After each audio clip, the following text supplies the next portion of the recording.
Good morning guys, magandang umaga sa inyong lahat. Madagway masulumin nyo alan, di tatagtima ta kabukiran, mga kaduma-duma ko di mahigaw nun. Daw mga taga-dagat sab, at sa lahat ng mga nakakapanood ng aking video na to, dyan sa Luzon, kumusta kayo dyan? At napakagandang umaga at napakamanigong bagong taon. Dito ako nag-assist sa aking may bahay sa kanyang maliit na tindahan sa kalagitnaan ng kabundukan. If you have observed guys, yan ang aming palibot at napakasimple lang ang aming pamumuhay dito.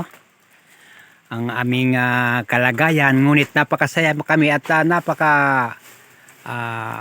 ingay naman dahil dito ang National Highway from Agusan going Bukidnon, going Cagayan de Oro City.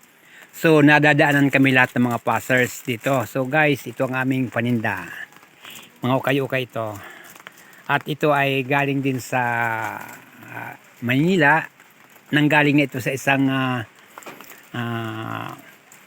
lugar na kung saan doon din kami nag-display. Mga toys. At pangkasalukuyan pa lang kami guys nag-display. Ito, tumutulong ako sa misis ko para naman na may dating naman ako sa kanya. Joke lang. At ito guys, napakarami pa siyang gagawain. Ito ang aming bahay na punong-puno sa mga paninda namin. Ito ay nasa mga ukay-ukay lang ito. Okay. Yan, mga paninda niya. At nagagaya kami ng mga aming presentation dahil ngayong araw na to ay bisperas ng pista dito sa Muya. At sa lahat ng nanonood, mayroon din kaming pista rito.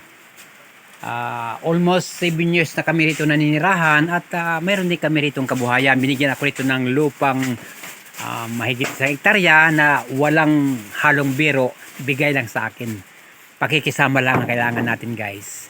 At tayo pumunta, as long na we are doing the right things to others, then walang problema sa atin. Makaka-avail tayo ng lupa. Ang totoo lang, maluwang din ang lupa ko rito. Ang aking background, makikita mo dyan. May mga saging ako, may mga pananim. At sa likod niyan, hindi na siguro natin mapapansin sa likod, mayroon akong 4 na butas ng tilapia fish pond. So, yun lang ang masasabi ko siguro. Sana magustuhan nyo ang aking malabundok na dito kami sa kabundukan kasi kaya sinasabi kong malabundok. Sorry lang sa mga nanonood kung paano akong mag-diwihawa talk. Kasi ang talk ng marami, di more you talk according sa uban, the more you wrong. Pero I hope that all the words that I've been talking is not negative for you. Hanggang dito na lang guys at balik sa MC. Bye!